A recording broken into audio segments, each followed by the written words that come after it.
Hi, I'm Jessica Amir for the Finance News Network at the 2019 World Business Forum. Earlier, we had the privilege of sitting down with Stephen Covey, a world-leading author on trust. He also helped propel his father's book, The 7 Habits of Highly Effective People, into one of the most successful and influential books of the 20th century. Here's what he had to say earlier. Our whole economic system is based upon 3 things. You got to have capital, you need liquidity, but you also need trust.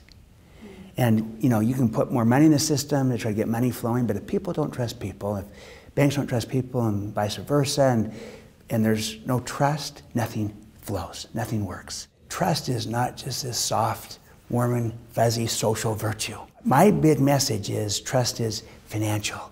It is economic. You can put a value on it. It's a new source of value creation. It affects the speed at which we can move and the cost of everything.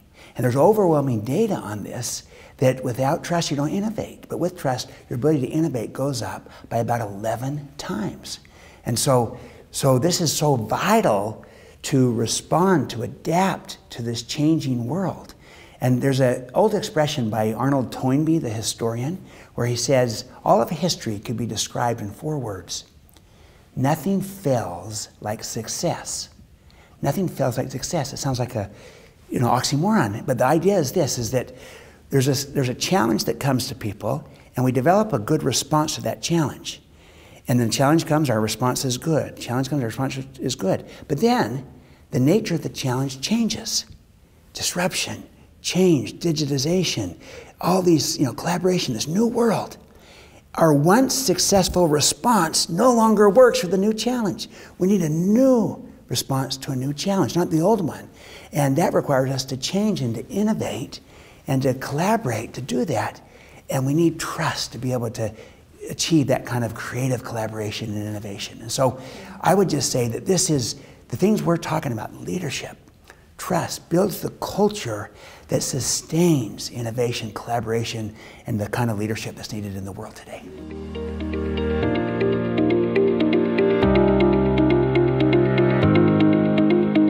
Leadership is a choice, not a position. So every single person in the organization can be a leader. And they may or may not be supervising people. That's a position. Leadership is a choice. It's how you go about doing it. And to build a culture of leadership and to build trust as a foundation enables you to do everything else that you're trying to do better. So our ability to collaborate, to partner, to create high-performing teams goes up with trust. Our ability to innovate and to create goes up with trust. Our ability to attract people, to retain people, to engage them, and even to inspire them goes up with trust. Our ability to execute on our strategy, everything else goes up. And so there's a lot of important things to do, but trust is the one thing that changes everything.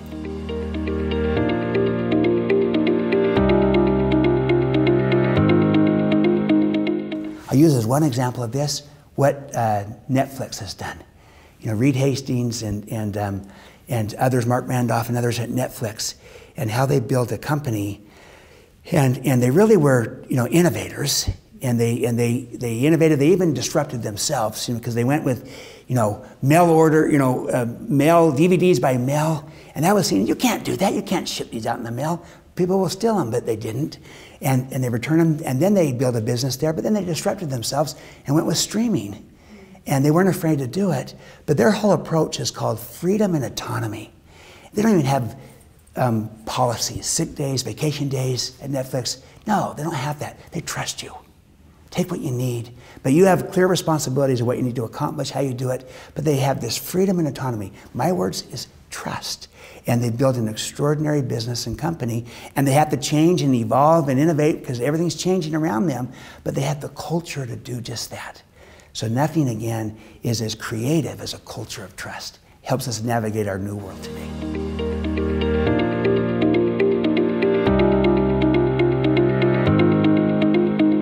One that I personally worked with that I believe I have permission to just mention has been Data3, the IT company, and what they've been doing to try to build a great culture of trust in order to collaborate, to innovate, to create, to partner, different and better, to be agile and fast, because everything is shifting so fast in technology and IT, and so how are you going to keep pace with that? You need trust. You need the speed of trust operating.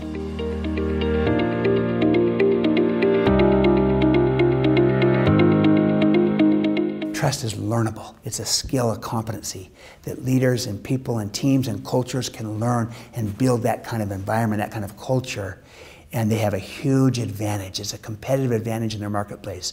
So you've got other competitive advantages, be it around product or scale or scope or size or technology. What about the competitive advantage of a high trust culture? It's a huge asset.